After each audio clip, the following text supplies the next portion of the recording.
السلام علیکم، میں ہوں فیض رحمان اور آپ دیکھ رہے ہیں کیفے جی سی۔ آج ہمارے ساتھ جو شخصیت موجود ہے اس کا ایک بڑا طویل اور دیرینہ تعلق رہا ہے art, film, T V, media اور دیگر کئی فیلڈ سے، جس میں انہوں نے کارہائے نمایاں انجام دی ہیں، پاکستان کا نام روشن کیا ہے اور نئے ٹرینڈز اور نئی چیزیں انٹروڈیوس کی ہیں، متعارف کی ہیں۔ میری مراد جناب نعیم طاہر صاحب سے ہے، جو اس وقت واشنگٹن میں ہمارے ساتھ موجود ہیں۔ نعیم صاحب، بہت بہت شکریہ، آپ تشریف لائے بہت شکریہ واشنگٹن اور ہمارے لیے وقت نکالا۔ تو آپ سے ظاہر ہے کہ میرا بھی ایک بڑا طویل تعلق رہا ہے، لاس اینجلس میں آپ سے پہلی دفعہ ملاقات ہوئی تھی۔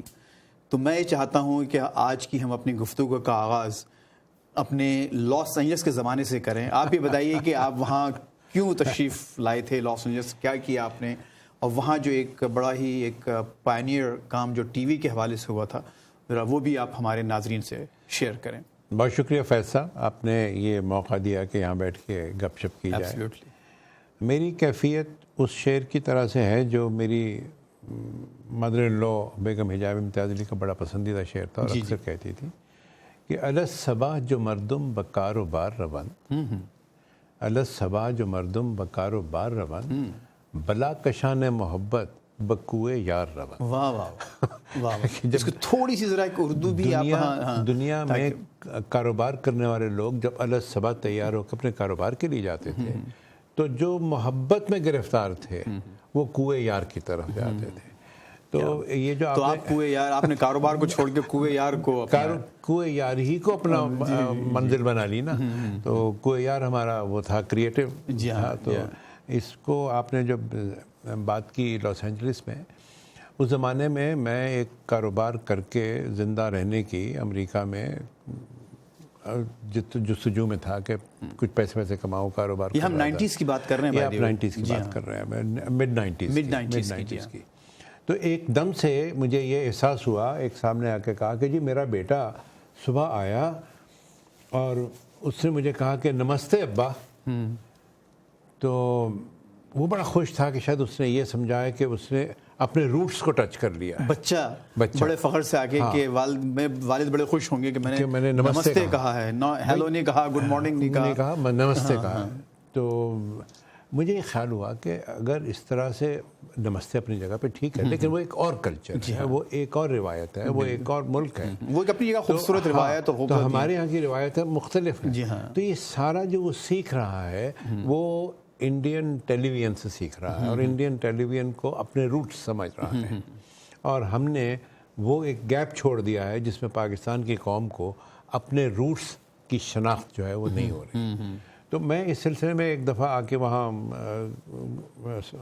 ایمبیسی میں بھی اور دو تین دفعہ اپنے خیالات کا اظہار کر چکا تھا کہ یہ آپ لوگ کیا کر رہے ہو، کیوں نہیں یہاں پاکستان کا ٹیلی ویژن آتا۔ تو اتنے میں معلوم یہ ہوا کہ ہاں ایسی کچھ موومنٹ ہے، اور ایک وہاں پہ کاروباری انڈسٹریلسٹ تھے باجوہ صاحب، فاروق باجوہ صاحب، انہوں نے کچھ یہ اظہار کیا ہے ارادہ کہ میں چلاتا ہوں اگر گورنمنٹ تھوڑی مدد کرے تو۔ اب انہوں نے کہہ تو دیا، انہوں نے ٹرانسپونڈر پہ اسپیس بھی لے لی اور ایک اسٹوڈیو بھی بنا لیا۔ اب ٹیلی ویژن چلانا اور اس کو 24 گھنٹے اسکرین کو فل کرنا، ہارڈ ویئر کا انتظام کرنا ایک الگ بات ہے، لیکن سافٹ ویئر پوری پروگرامنگ ہے۔ تو ایک دم سے لٹرلی انہوں نے مجھے اور ایمبیسی نے اور کونسل وغیرہ نے ساروں نے کہا کہ آپ آئیے ان سے ملیے تو صحیح۔ حالانکہ میرے لیے وہ بہت یعنی فیٹل کام تھا کہ میں اپنے کاروبار چھوڑ کے ادھر آ جاؤں، لیکن کوئے یار کی طرف سے چل پڑے، وہ کاروبار کو اپنا بیڑا غرق کیا اور ادھر آ گیا۔ میں نے کہا اچھا میں چلاتا ہوں۔ اب جب میں نے آ کے چلا کے دیکھا، جب آپ لیکن شکر ہے کہ آپ کوئے یار سے نکل کے سوئے دار نہیں گئے۔ میں گیا، اچھا وہ بھی ہوا ہے، ٹھیک ہے، وہ بھی ہوا، سوئے دار پہ بھی چڑھا۔ خیر بہرحال وہ سوئے دار یہ ہوا کہ میری معاشی حالت بہت خراب ہو گئی اس کی وجہ سے، کیونکہ میرا کاروبار بیٹھ گیا۔ لیکن یہاں آ کے میں نے اس چیلنج کو سنبھالا۔ اچھا، اس چینل کا نام تھا ICTV، جو کہ مخفف تھا انٹرنیشنل کلچر ٹی وی غالباً۔ ہاں، لیکن اس کا بریف یہ تھا کہ ICTV، میں ٹی وی کو دیکھتا ہوں، تو اس پہ تھا۔ تو وہاں میں جا کے مجھے احساس ہوا، جو کہ بذات خود ایک وہ ہے، کہنا چاہیے ایک ڈبل، کیا جسے ہے نا کہ ٹی وی سیلف ایک ٹیلی ویژن. ہاں ٹیلی ویژن. تو اس میں نے دیکھا کہ حالات بہت خراب تھے.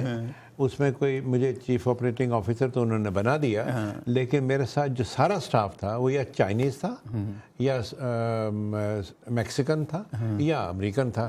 کوئی ایک لفظ اردو بولنے والا شخص نہیں تھا. لہٰذا اردو کی چینل 24 گھنٹے چلانا آپ سمجھتے ہیں کیسا چیلنج ہو گیا ہوگا. پھر آپ سے مدد لی اور دوسرے لوگوں کو بلایا, کچھ خود پروگرام بناتا رہا, کرتا رہا. تو اس زمانے میں پاکستان لنک وہاں لاس اینجلس میں چلا رہا تھا. پاکستان لنک بہت اچھا, یعنی میں سمجھتا ہوں وہ واقعی لنک تھا پاکستان سے, کیونکہ جتنے لوگ پاکستان سے آئے ہوئے تھے ان کو ٹیلی ویژن تو میسر نہیں تھا, لیکن ان کو آپ کا اخبار میسر تھا جس سے ان کا کوئی رابطہ رہتا تھا. تو پاکستان لنک کی بہت سپورٹ اب تک چل رہا ہے. اب تک چل رہا ہے. ایک منصوری صاحب ہیں, عارف علی منصوری صاحب, بہت اچھی بات ہے, بڑی اچھی طرح سے چلا رہے ہیں. ان کو کامیاب کریں. بلکہ میں ان کو تھوڑا سا پلگ بھی دوں کہ اگر ان کی ویب سائٹ پر جا کے پڑھا کریں ڈیلی pakistanlink.com, تو وہ اب تک, اور یہ آپ کو حیرانی ہوگی نعیم صاحب کہ یہ ویب سائٹ 1994 میں نے لانچ کی تھی pakistanlink.com.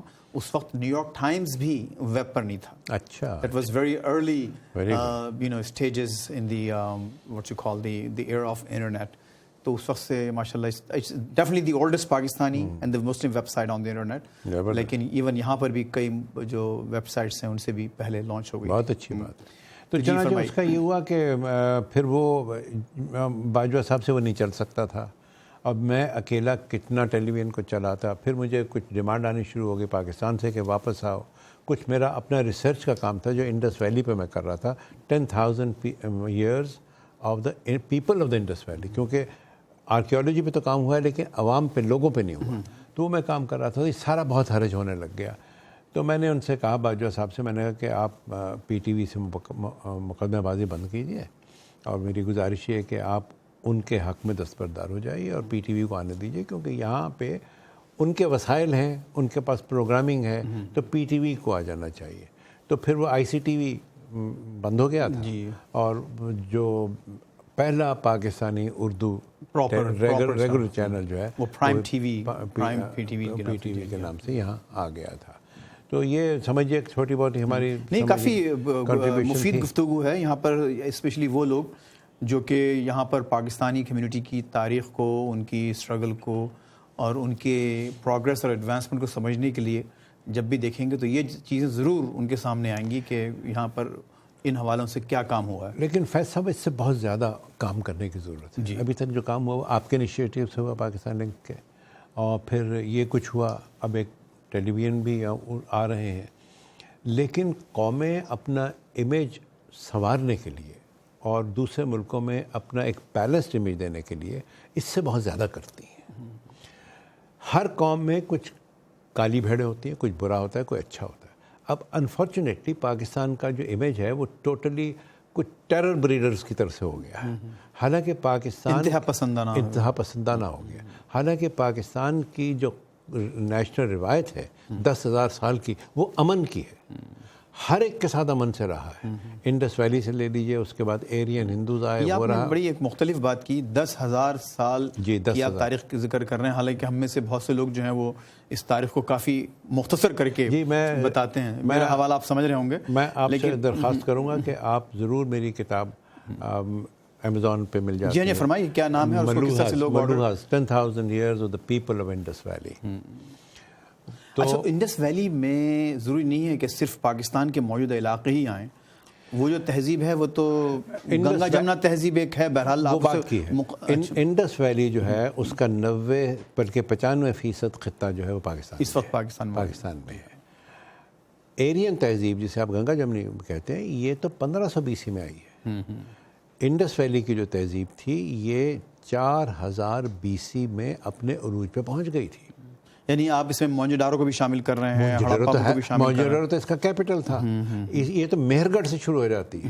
مہر گڑھ, موئنجو-ڈارو, پہلا بڑا شہر ہڑپا تھا, پھر موئنجو-ڈارو, پھر یہ ٹوئن سٹیز کا رول تھا, اور یہ 2500 سال اپنے پیک پہ رہی ہے. اس وقت تک انسانی تہذیب کہیں نہیں تھی. کہیں نہیں تھی. یعنی میسوپوٹیمیا، عراق کی، ایجپٹ کی، چائنا کی ساری تہذیبیں ہمارے بعد ڈیولپ ہوئی. نعیم صاحب، میں اپنی جہالت کی معافی چاہتا ہوں آپ سے، لیکن آپ یہ بتائیے کہ 10,000 سال تک ایک تہذیب موجود رہی اور آپ یہ کہہ رہے ہیں کہ اس وقت واحد تہذیب تھی، کہیں اور وہ اس طرح سے ڈیولپڈ تہذیب سویلائزیشن کہیں نہیں تھی. تو کیا وجہ ہے کہ ہم کو دنیا کے یا ہو سکتا ہو، لیکن اس لیے میں اپنی معافی مانگتا ہوں جہالت کی، کہ کیا دوسرے لٹریچرز میں اس کی کہیں گواہی، کہیں کچھ بیان، کچھ ہر جگہ ہے. اچھا، ہر جگہ ہے. جب بھی آپ تہذیبوں کا تذکرہ کہیں پڑھیں گے تو دنیا کی انسانیت کی پہلی تہذیب جو ہے وہ انڈس ویلی سویلائزیشن ہے. اس کو باقاعدہ دنیا تسلیم بالکل دنیا بھر جانتی ہے. آپ کسی لائبریری میں چلی جائے کہ انڈس ویلی کی مجھے اسٹیٹس چاہیے تو ہر جگہ آپ کو ملے گا. آپ یہاں کی امریکہ کی یونیورسٹیز میں، دنیا بھر کی، لیکن ایک کامن کانشیسنیس میں یہ چیز اس طرح سے نہیں آئی. جیسے ہمارا دیکھیں یونان کا ذکر آتا ہے، ایجپٹ کا ذکر آتا ہے. جی یہ تو باہر کے بچے ہیں، لیکن پاکستان کا اس لیے کہ ہم نے پروجیکٹ نہیں کیا. یہی تو میں بات کر رہا ہوں نا. میں یہی آپ سے کہنا چاہ رہا تھا. بالکل ہم نے پروجیکٹ نہیں کیا، ہم نے اسے اون نہیں کیا. اس کے بعد آتی ہے گنگا جمنا آرینز کی ہندو تہذیب آتی ہے، اس کے بعد بدھسٹ تہذیب آتی ہے. ان ساروں کے مرکز جو ہے پاکستان میں ہیں. کٹاس کے مندر جو ہیں ہندوؤں کے سب سے پرانے مندر ہیں. ٹیکسلا اب بھی بدھسٹ تہذیب کا مرکز ہے. سکھ تہذیب یہاں سے شروع اور مسلمانوں کا تو خیر ہے ہی ہے، اور پھر کرسچنز کا اثر بھی بہت ہے. تو یہاں پہ میرے کہنے کا مطلب یہ ہے کہ یہاں پہ ایک کلیکٹیو پیسفل لیونگ کی ٹریڈیشن ہے. ایک ہم پیس کا سمبل ہیں. اس کے اندر جو دراڑیں پڑ جاتی ہیں اس میں کیسے بشرطے کہ ہم اپنے ناطے، اپنے ڈانڈے جو ہیں وہاں ملائیں نا، ملائیں، اس کو اون کریں. ہم دنیا کی سب سے بڑی تہذیب ہے. ہم جو چھوٹے چھوٹے کریکس کے اندر یہ کیڑے گھس گئے ہیں نا، ٹیررسٹ، ان کی شہرت ہو رہی ہے، وہ پھیل رہے ہیں، اور جو وہاں پرامن کام ہے اس کی تو ہے نہیں. تو میں یہ سمجھتا ہوں کہ قومیں اپنی تصویر کو بیلنس کرنے کے لیے جہاں برائیاں آتی ہیں وہاں اپنی اچھائیوں کو بھی پروجیکٹ کرتی ہیں، اور اپنی اچھائیاں پروجیکٹ کرنے کا سب سے افیکٹو ذریعہ جو ہے وہ ہے کلچر. اور کلچر کو پروجیکٹ کیا جاتا ہے آرٹس کے تھرو. یہ ہمارے یہاں نہیں ہوتا رہا. کیسے نہیں ہو رہا؟ ہم کیسے کہہ سکتے ہیں؟ دیکھیے اس وقت ہمارا ٹی وی بہت اسٹرانگ ہے، یعنی اوور 100 چینلز ان پاکستان. ہمارے پاس ہر بڑے شہر میں آرٹ کونسلز ہیں. ہمارے پاس ایک زبان کی بڑی ایک روایت موجود ہے، لٹریچر ہے. پاکستانی اس دنیا کے ہر کونے میں موجود ہیں. پاکستانی ڈیز، نیشنل ڈیز پوری دنیا کے ہر کیپٹل میں، ہر بڑے شہروں میں منائے جاتے ہیں. تو یہ سب، لیکن اب مزید کیا کیا جا سکتا ہے اس سب کے باوجود بھی؟ دیکھیے یہ سب پاکستان میں ہو رہا ہے نا. ٹیلی ویژن بھی پاکستان میں چل رہا ہے. انٹرنیشنل میڈیا ہم کو کیوں اتنی توجہ دے گا؟ یہ سی این این کو کیا ضرورت پڑی ہوئی ہے کہ وہ آپ کے امیج کے لیے، کہ ہم اس کو کوئی ورتھ وائل چیز فیڈ نہیں کر رہے ہیں. مثلا کون سی چیز آپ دے سکتے ہیں جو اس وقت جو ہم نہیں کر رہے پاکستان میں؟ جو پاکستان میں نہیں کر رہے. ابھی انڈس ویلی کی بات کی. جی آپ نے ڈاکٹر دانی کو کتنا پیش کیا سامنے؟ نہیں کیا. دنیا کا سب سے بڑا اسکالر تھا وہ تاریخ کا. ہمارے یہاں لنگوسٹ ہیں. ہمارے ایک ملالہ کا امیج مشکل سے سامنے آ رہا ہے. باقی ہمارے اتنے اسکالرز ہیں، ان کے لیکچر سیریز نہیں ہوتی. ہمارے یہاں پہ امریکہ میں ہر جگہ جنا چیئر ہے. پاکستان نے وہ جنا چیئر نہیں فل کی ہوئی، خالی پڑی ہوئی ہیں. جنا چیئرز ہوں گی تو آپ کے ادب، لٹریچر، آرٹس کی بات ہوگی، اور آپ کے اسکالرز کا امیج سامنے آئے گا.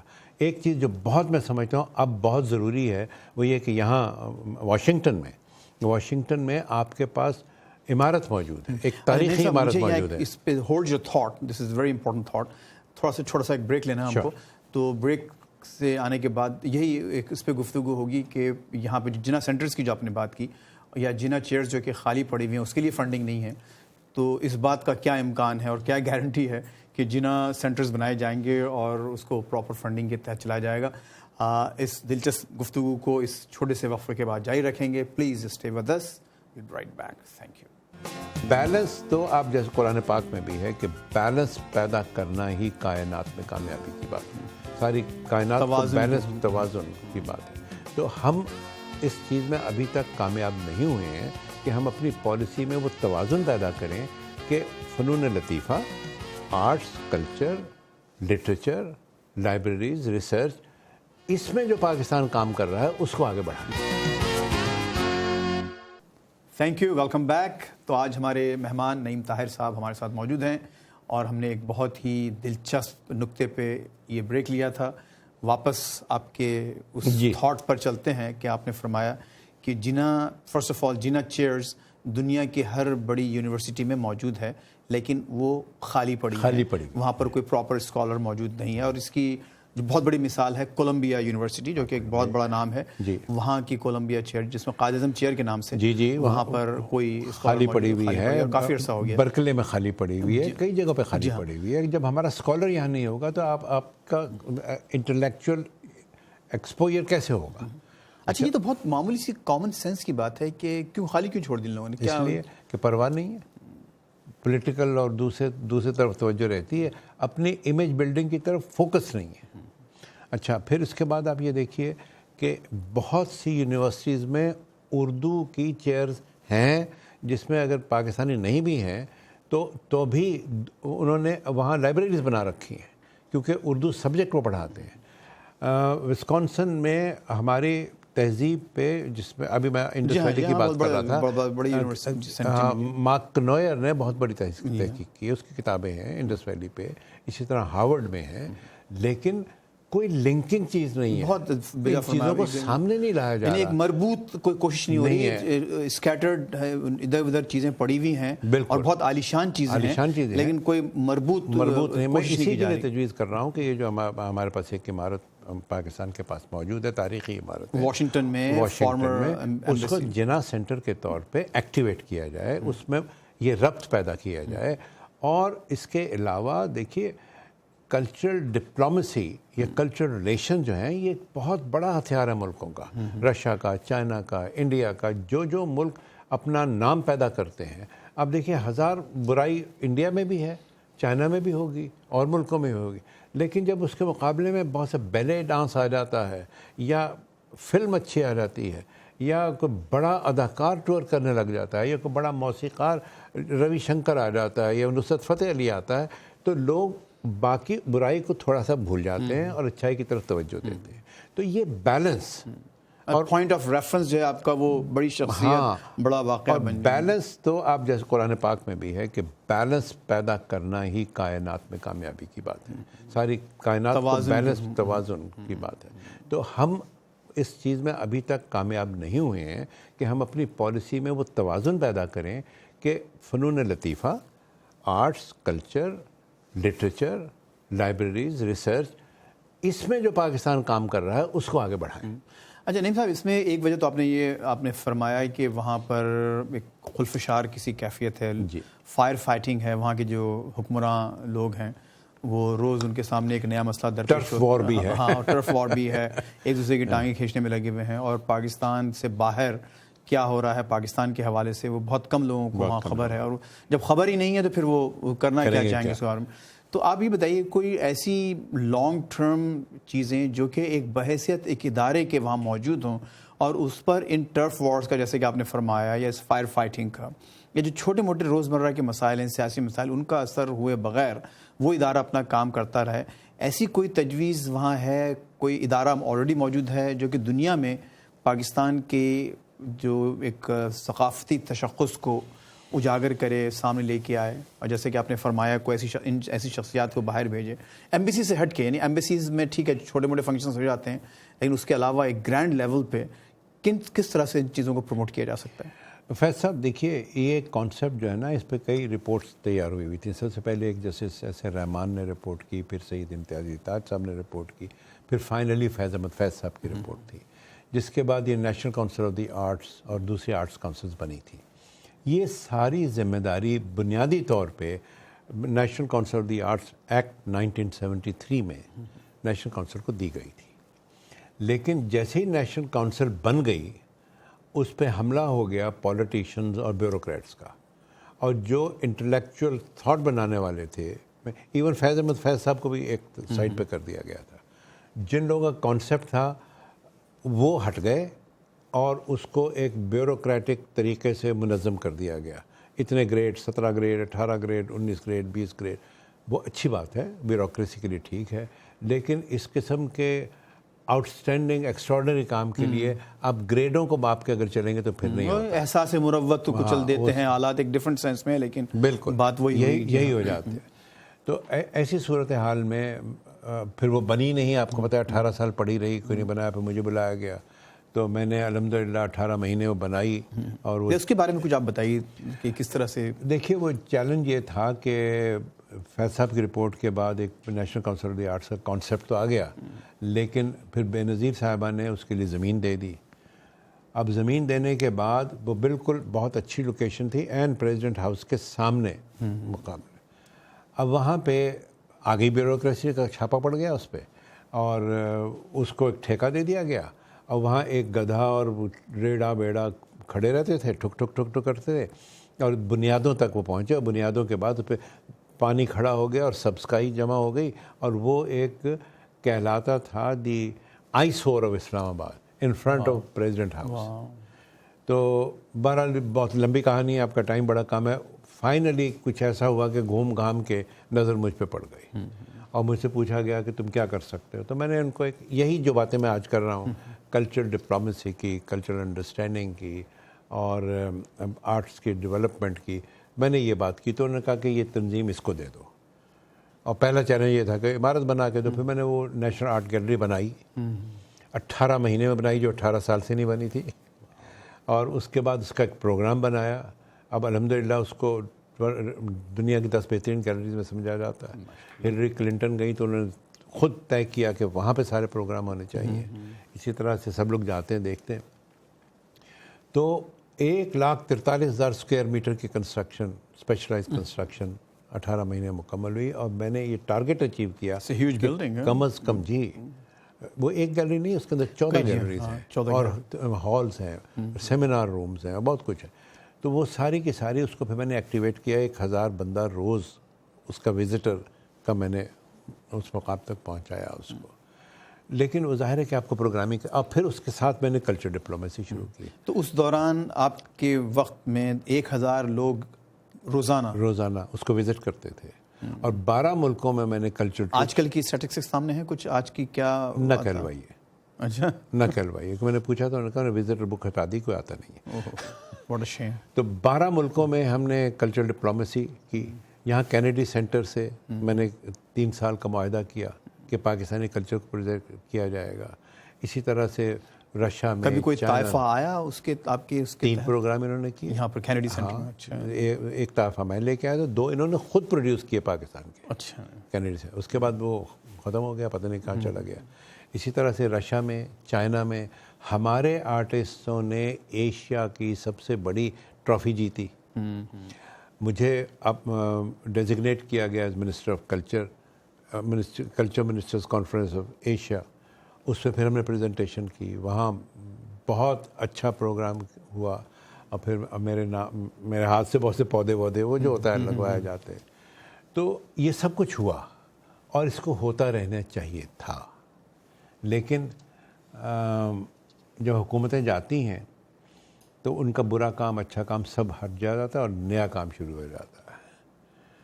کنٹینیویشن نہیں رہتی, ایک سلسلہ جو ہے وہ جاری نہیں رہتا, اصولی کنٹینیویشن نہیں رہتی. اب سارا زور جو ہے وہ ٹیلی ویژن پہ ہے. اوکے, ٹیلی ویژن کی پروگرامنگ ڈیٹیریٹ ہو گئی ہے. اس میں جو آپ دیکھتے ہیں کہ ایک لڑائی جھگڑے کی کیفیت رہتی ہے. کرنٹ افیئر کا پروگرام جو ہے اس میں ایک دوسرے سب کو لے جانے کی کوشش کی جاتی ہے کہ کون زیادہ تماشا پیدا کرتے ہیں, ریٹنگ زیادہ آ جائیں, لڑائیاں, مرغوں کو کیسے لڑایا جائے بلا کے. اب ریٹنگ گائیڈ کر رہی ہے پروگرامنگ کو, اور اشتہار دینے والا گائیڈ کر رہا ہے پروگرامنگ کو, اور جس تنظیم کو پیمرا کو کنٹرول کرنا چاہیے وہ بالکل بے بس ہو کے بیٹھا ہوا ہے. تو یہ ایسی چیزیں ہیں جو پاکستان میں کی جا سکتی ہیں, بشرطے کہ جو کنسرنڈ منسٹری ہے اس کو گورنمنٹ سیریسلی لے, اور صرف اپنی پروجیکشن پہ نہ لگی رہے, بلکہ نیشنل پروجیکشن کی بات کریں. نہیں, پروجیکشنز اپنی پروجیکشن بھی ہونا چاہیے, کریں, شوق سے کریں, لیکن اس کا ایک اس تمام جو کوششوں کا کچھ حصہ ضرور ملک کے لیے اور قوم کے لیے اس کی پروجیکشن کے لیے بھی چھوڑیں. اور یہ جو کام ہے, مطلب مجھے حیرت کی بات ہے نعیم صاحب, یہ تو ایک it doesn't take rocket scientist to understand all this. یہ ایک بالکل دنیا میں اب تو خیر ایک بہت ہی ایک لگی بندی سوچ ہے کہ آرٹ کے ذریعے اور فنون کے ذریعے، آپ فنون لطیفہ کے ذریعے آپ جس طرح سے کسی قوم کا، کسی ملک کا جو امیج آپ بہتر کر سکتے ہیں، اور نہ صرف امیج کی تو خیر بات چھوڑی، وہ دور کی بات ہے، اپنی آبادی کو ایک سمت دے سکتے ہیں، بالکل، بجائے یہ کہ وہ انتہا پسندانہ سوچ کے حامل ہوں اور اس میں آپ کی نئی جو پود ہے جو ان امپلائڈ ہونے کی وجہ سے ان خرافات میں پڑ لے. تو یہ ایک بہت ایک عام سی بات ہے. آئی وش کہ لوگ اس کو سمجھیں اور سمجھنے کی کوشش کریں. میں ایک آخری تھاٹ کے طور پہ آپ کے صاحبزادے کے بارے میں کچھ بات کرنا چاہتا ہوں. Time almost is about to end. کہ فرحان طاہر بہت ہالی ووڈ کا ایک بہت بڑا نام ہے، بہت بڑا ریفرنس ہے، اور ماشاء اللہ انہوں نے بڑی ترقی کی ہے. اور as a Pakistani American I am really very proud of ہم.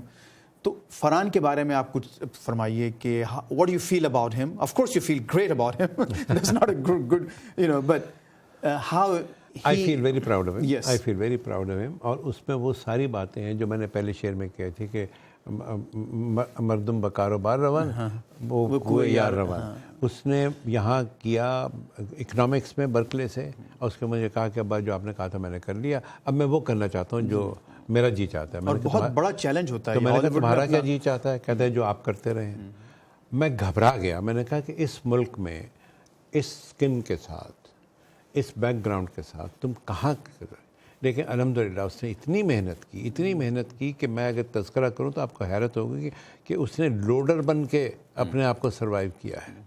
اس نے چھوٹے چھوٹے پارٹ کیے ہیں، بارز میں کام کیا ہے، حتیٰ کہ اس کو ہارورڈ سے پھر فیلوشپ ملی. اتنا اچھا کام اس کا تھیٹر میں تھا. ہارورڈ سے فیلوشپ ملی، پھر اس نے ہارورڈ سے ماسٹرز کیا، پھر ہارورڈ میں پڑھایا، پھر آف براڈ وے کام کیا. اب ماشاءاللہ اب تو بڑے بڑے برانڈ نیم قسم کے آئرن مین اور فرحان طاہر ظاہر مجھے بتانے کی ضرورت نہیں ہے، ہم جن کے بارے میں بات کر رہے ہیں آئرن مین جیسی موویز میں کام کرنے والے اور بھی بہت سے ان کے ریفرنسز ہیں. اور اب اوتھیلو کا انہوں نے ٹائٹل رول کیا، جو the only person out side Europe who has been given the role of title role of Othello and he's played it so successfully. تو میں نے اسے آگے دیکھا. صرف یہ کہنا پڑے گا آخر میں کہ یار زندہ صحبت باقی.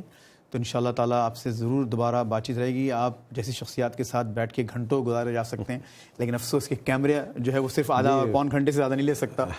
اس کی سکت اس سے زیادہ نہیں ہے. بس تو جنون کو جاری رکھنا چاہیے. جی ہاں، تو میں آپ کا بہت شکر گزار ہوں کہ آپ تشریف لائے، آپ نے وقت دیا.